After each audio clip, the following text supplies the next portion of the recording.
Nós vamos trabalhar neste vídeo com o tema Motivando para Vencer. Nós já fizemos um vídeo Motivando para Vencer 1 e este é o Motivando para Vencer 2.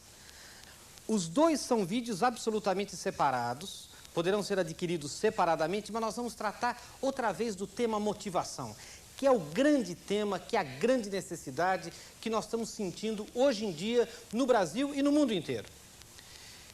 Há pouco tempo eu estive nos Estados Unidos visitando uma grande empresa, a Budweiser, uma grande empresa de cerveja, aliás, a primeira cervejaria do mundo, e vi um grande trabalho, toda uma organização trabalhando em torno de motivar pessoas. E o que é motivar?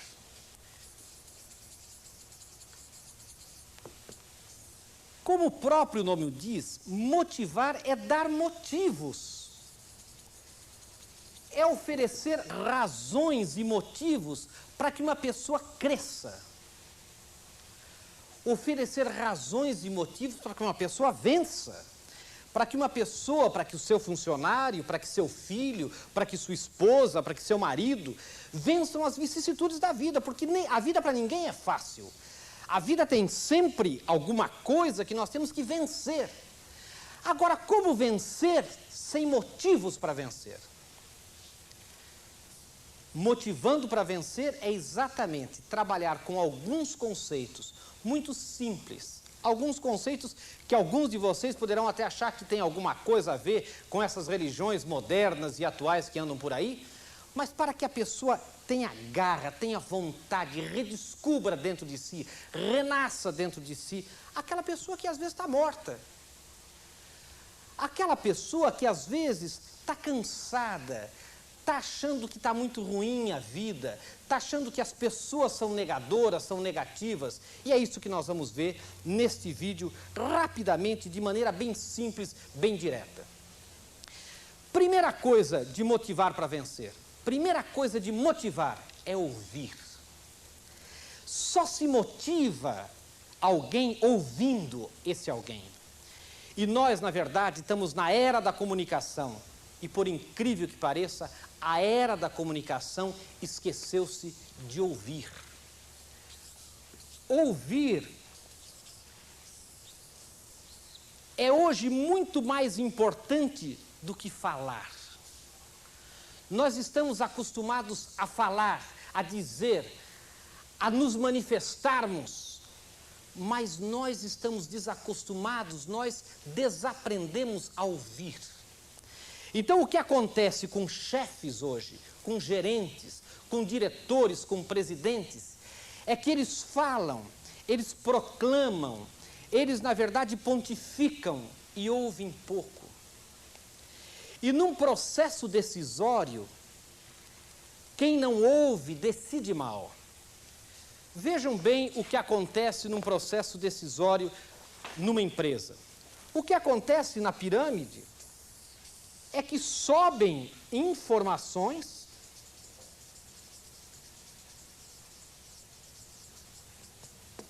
e descem decisões.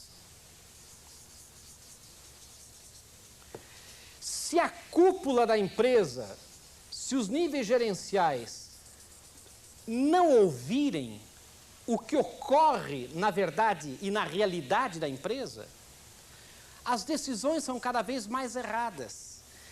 E o que acontece na empresa hoje em dia é o que nós vemos sempre. As decisões são tomadas de maneira tão errada que quando as decisões chegam lá embaixo, as pessoas mais de baixo, quem está com a mão na massa diz, mas não é possível.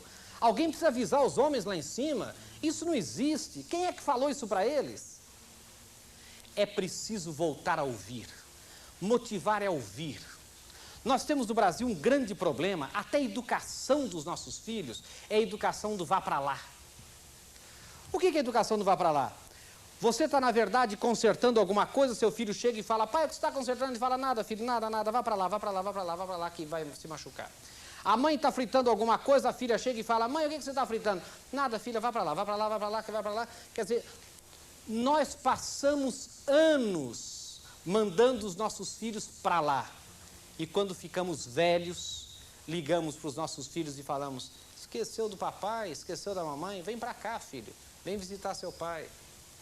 Essa contradição de não ouvir, de escovar, de mandar para lá, é que nós temos que mudar. É profundamente desmotivadora a atitude de não ouvir. Outro tema para motivar pessoas é elogiar. Vocês já repararam como nós nos esquecemos de elogiar, de ver os pontos positivos das pessoas? Vocês já repararam como nós, a cada dia que passa, estamos mais voltados para as coisas negadoras, para as coisas negativas, para as coisas que não dão certo, para as coisas que não são o que deveriam ser? Nós conversamos com as pessoas olhando nos erros, olhando nos problemas, olhando nos defeitos. Chefes acham que só são chefes se forem capazes de encontrar um erro. Gente, é preciso pilhar os nossos subordinados fazendo as coisas certas, para motivá-los, para dizer parabéns, para dizer vai em frente, para dizer é isso mesmo. E para que a gente possa elogiar, é preciso que a gente descentralize. É preciso que os nossos funcionários tenham autonomia e iniciativa. Sem autonomia e sem iniciativa não pode haver motivação. Eu faço muita entrevista de desligamento de pessoas que deixam uma empresa sem motivos aparentes e que não foram dispensadas pela empresa. E quando eu pergunto a elas, por que você está saindo? A pedido, às vezes, da diretoria, invariavelmente a resposta é a seguinte: estou desmotivado, professor. Não sei o que eu tinha que aprender, já aprendi. Eu queria algum desafio novo. Eu já estou com 40 e tantos anos ou com 50 e tantos. Parece que eu estou mofando, parece que eu estou parado na vida, parece que eu não estou aprendendo mais nada. Esse é o grande risco da empresa, perder seus bons funcionários porque eles estão desmotivados. E bons funcionários não se encontram por aí. Não é como se dizia antigamente, que eu também não acredito, que todos os funcionários eram bons, excelentes, vestiam a camisa da empresa, etc. É que as opções antigamente eram menores. As opções de lazer, de recreação, de ocupação do tempo livre eram menores do que são hoje. As tentações eram menores, os apelos eram menores. Hoje, para você motivar o seu funcionário, você precisa dar motivos para que ele permaneça, para que ele fique, para que ele vista a camisa. Como me dizia um funcionário, meu patrão quer que eu vista a camisa, mas ele até hoje não me deu essa camisa. É preciso oferecer essa camisa, porque todos nós, todo empregado nosso, todo funcionário quer vestir a camisa. Ele sabe que a vida dele é aquele trabalho, e ele sabe que ele precisa daquele trabalho. O que ele não quer é viver desmotivado. O que ele não pode é viver sem motivos para viver, trabalhar só pelo salário, trabalhar só pelo olerite ou pelo contra-cheque, como se diz no resto do Brasil. Ora, esta é a grande força da motivação: ouvir, compreender. E mais uma coisa: participar, ir junto. Saia da sua mesa, do seu gabinete, você que é chefe, que é gerente. Faça uma gerência de andar por aí. Vá até a mesa do seu subordinado. Puxe a cadeira em frente à mesa dele, sente-se lá e converse com ele. Diga, conta para mim o que você está fazendo. Diga para mim quais são os seus problemas, as suas agruras, como é que você está indo, quais são suas ideias novas, mas relaxadamente, gostosamente, participando, e motive, elogie, traga esse sujeito para cima, traga com você, eleve esse homem, para que as ideias dele sejam sempre positivas e que com ideias positivas ele possa ter novas ideias. Teste as ideias dele. Ora, o que os chefes fazem? Ficam enclausurados nas suas salas, nos seus gabinetes, ficam fechados nas suas salas e ficam chamando as pessoas para que venham às suas salas. Quantos chefes nunca mais viram um chão de fábrica, um chão de oficina, uma área de escritório? Vivem enclausurados no seu ar-condicionado, no seu banheiro privativo, no seu café especial. É isto que a gente sente falta. A gente sente falta de chefes, de subordinados, que nos motivem, que venham conosco, que digam como é, o que é que você precisa, que deem a ideia, porque se ele foi chefe também, e se ele foi guindado a chefe, é porque ele foi bom no passado. Onde estão essas ideias? Agora só sabe achar defeito? Agora só sabe achar ruim das coisas? Só sabe apontar os erros? Essa desmotivação que nós estamos encontrando na empresa brasileira precisa acabar. E ela acaba também com essa participação. Uma outra coisa. É preciso ter uma atitude mental positiva, minha gente. Chega de negação. Chega de atitudes mentais destruidoras. Chega daquela história do sujeito falar assim: vamos fazer um piquenique? E imediatamente ele responder: vai chover. Não pode. Vamos ter uma atitude mental de que vai dar certo, de que o Brasil vai conseguir, de que nós vamos vencer. Vamos acabar com essa ansiedade que existe dentro de nós, dizendo que eu não sou capaz, não vai dar certo, eu não consigo. Bem que minha mãe sempre disse: filho, você é burro. Ora, quantas vezes a gente vê pessoas excelentes, pessoas de nível bom, autodestruídas, pessoas que se destruíram durante a vida toda, porque pais, professores, patrões, amigos, sempre estão acusando: você não é capaz, você vai repetir, você não vai passar, você não vai conseguir, você não consegue. E a pessoa incorpora, introjeta, somatiza essa negatividade toda. E daí não consegue vencer, daí não consegue ir, não consegue caminhar. Esta atitude mental positiva, de acreditar, de testar, de tentar, não é, de cismar, de ir atrás, de acompanhar, de dar seguimento, isso é que nós precisamos. Essas coisas motivam as pessoas, essas coisas nos enchem de força, de alegria, de força interior, e é isso que nós precisamos. Nós não precisamos de mais salário muitas vezes. Às vezes mais salário também precisamos, mas nós precisamos é de mais motivos para estar ali fazendo aquilo que estamos fazendo. A gente precisa de mais motivos para olhar num espelho e falar: quem sou eu? O que, afinal de contas, meu filho pensa de mim? O que a sociedade pensa de mim? O que é que eu já fiz para a sociedade? Se eu morrer hoje, vão dizer o que de mim? Essas são as perguntas que estão dentro de cada um de nós e que só pessoas motivadas conseguem responder, conseguem levar para frente, conseguem encontrar dentro de si mesmas. Uma outra coisa que eu queria dizer: é preciso interessar-se por coisas novas. Tem gente se fossilizando com ideias antigas. Nós estamos passando, minha gente, pela maior transformação e mudança da história da humanidade. Isso, todo mundo fala, então parece uma coisa meio boba, parece um lugar comum, mas não é. O homem tem 2 milhões de anos na Terra.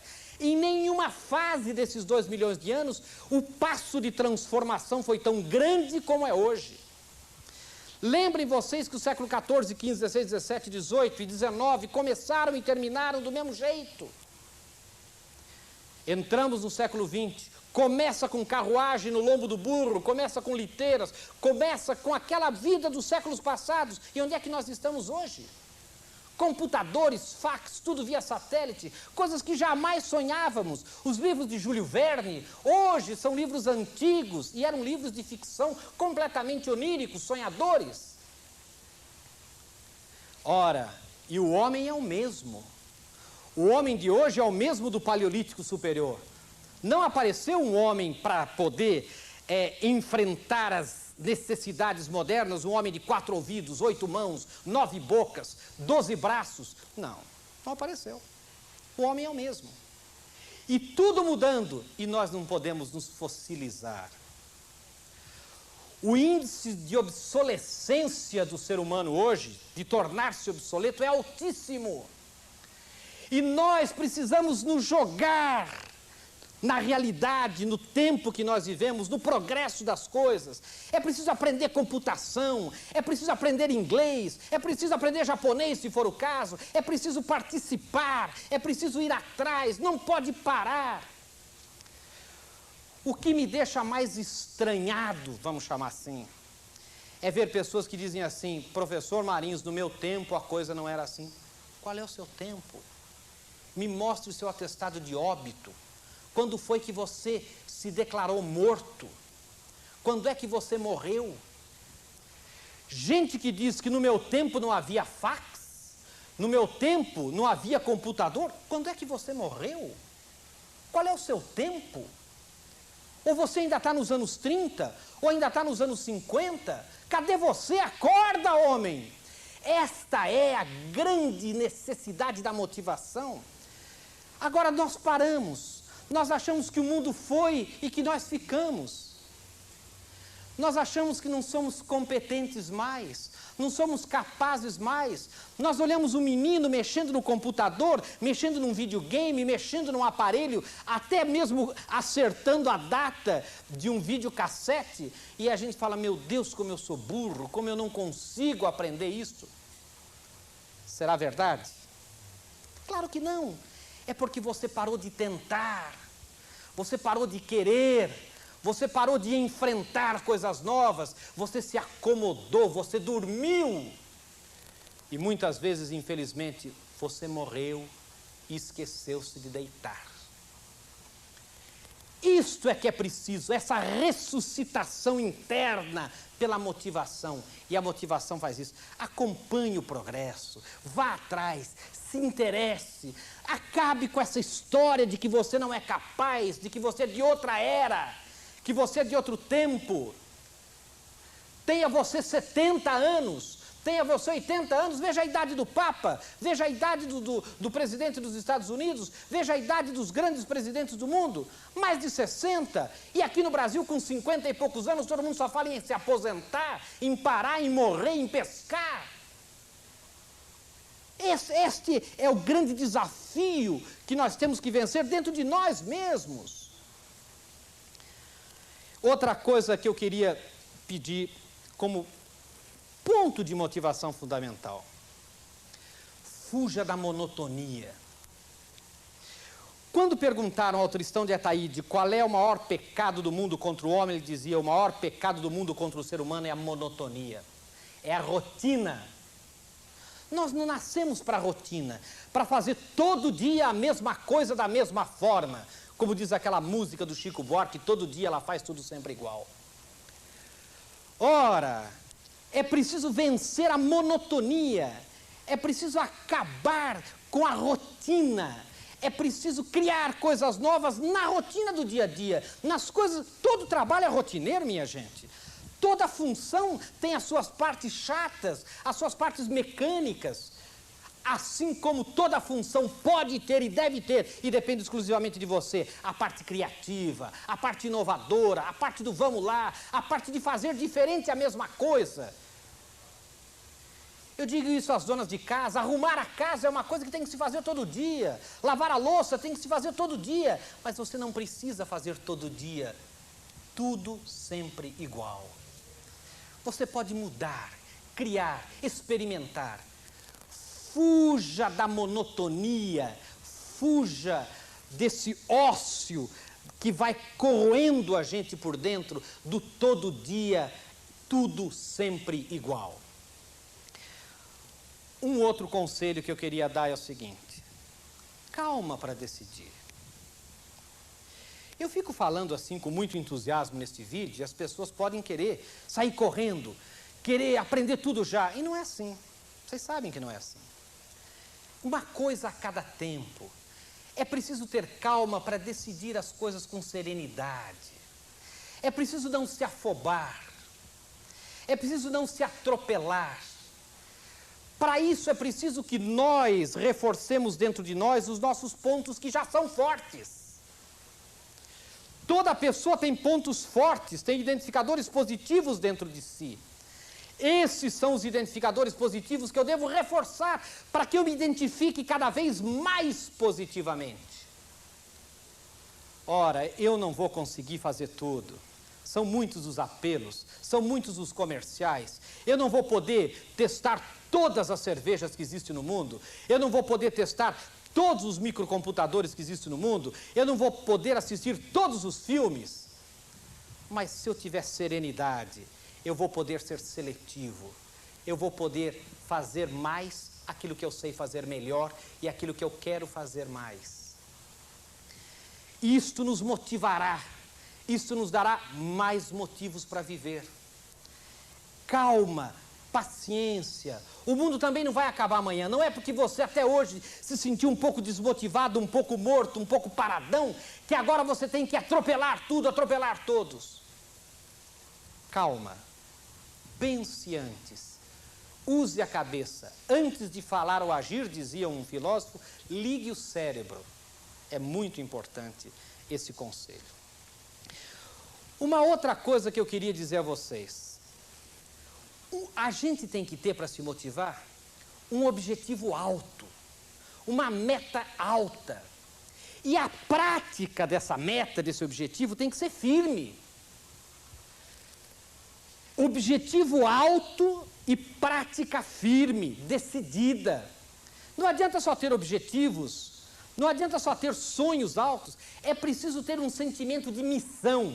A gente não está aqui só para ganhar dinheiro, a gente não está aqui só para fazer as coisas do cotidiano, a gente não está aqui para viver essa rotina, para acordar de manhã, ir para o trabalho e voltar, a gente está aqui para construir um mundo novo, a gente está aqui para construir uma vida nova, a gente está aqui para construir alguma coisa que vale a pena ser construída.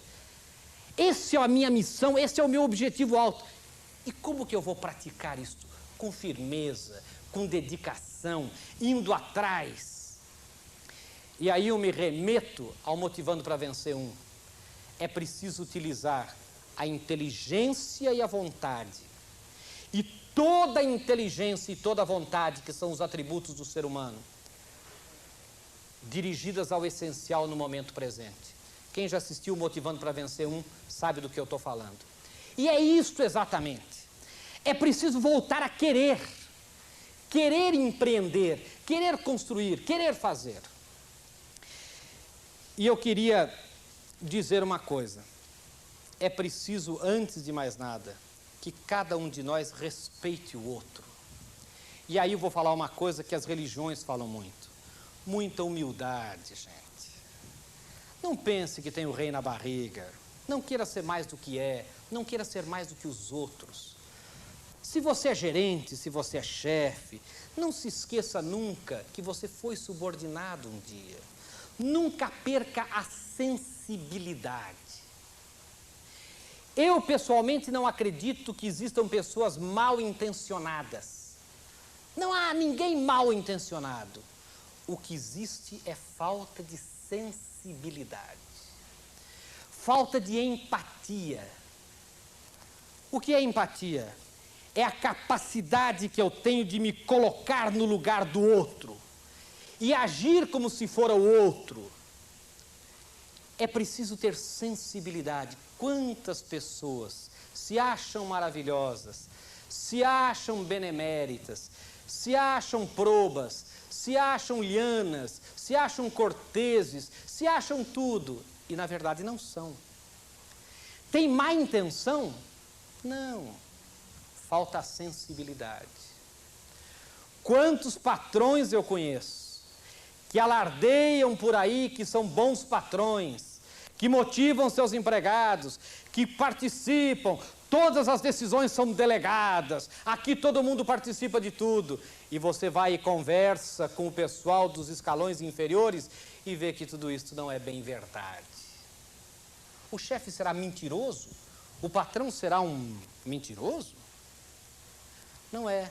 A intenção ele tem. Falta a sensibilidade de transformar em prática a intenção nobre, boa, maravilhosa de ser um bom patrão, de ser um chefe motivador, de ser alguém que, na verdade, vá e empurre e traga para junto de si os seus subordinados.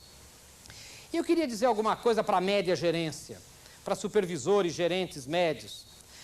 Até pouco tempo atrás, as médias chefias e até mesmo gerentes de nível superior, um pouco mais elevados, dentro de uma hierarquia, eles se mantinham nos cargos porque badalavam e porque se penduravam nos seus chefes, em quem estava em cima. Não é? A estrutura era mais ou menos assim. As pessoas eram vencedoras ou não, se elas se pendurassem bem nas hierarquias superiores. Não é? Hoje é diferente. Hoje, o gerente, o supervisor, as pessoas de nível médio na chefia, elas se sustentam quando são apoiadas pelas pessoas que estão embaixo. Na verdade, é mais importante o apoio de quem está embaixo do que o apoio de quem está em cima. Eu conheço isso muito, gente, nas empresas em que trabalho.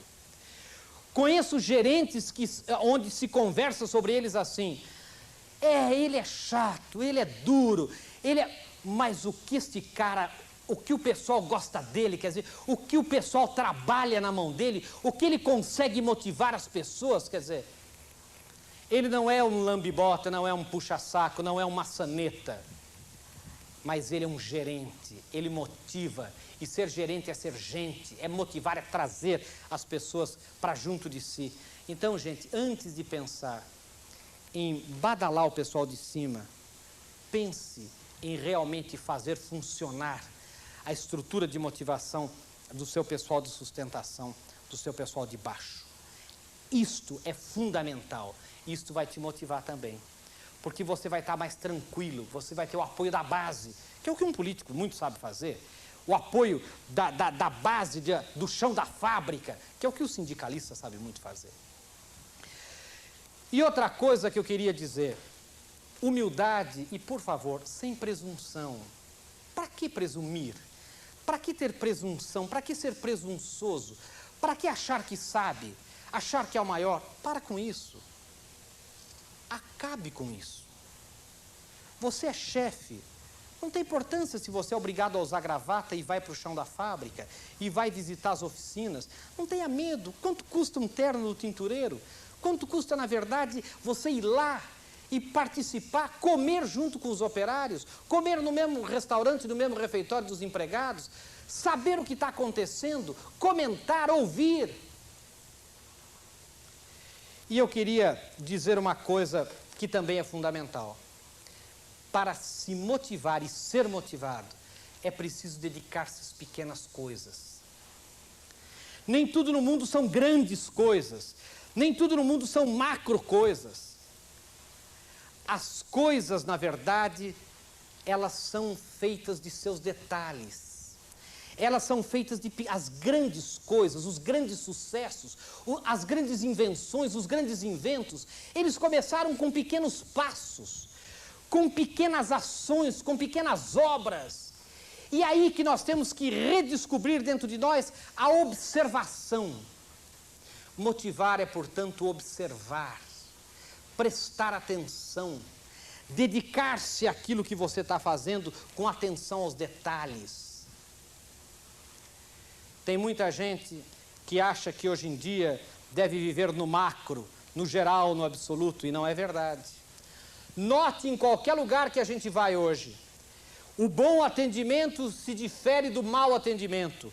O grande diferenciador das empresas estará sempre num detalhe, estará sempre numa coisa pequena que chama a sua atenção, que capta a sua atenção, que na verdade cativa você como cliente, cativa você como empregado daquele homem, daquele chefe, como funcionário daquela empresa, e que você veste a camisa com orgulho.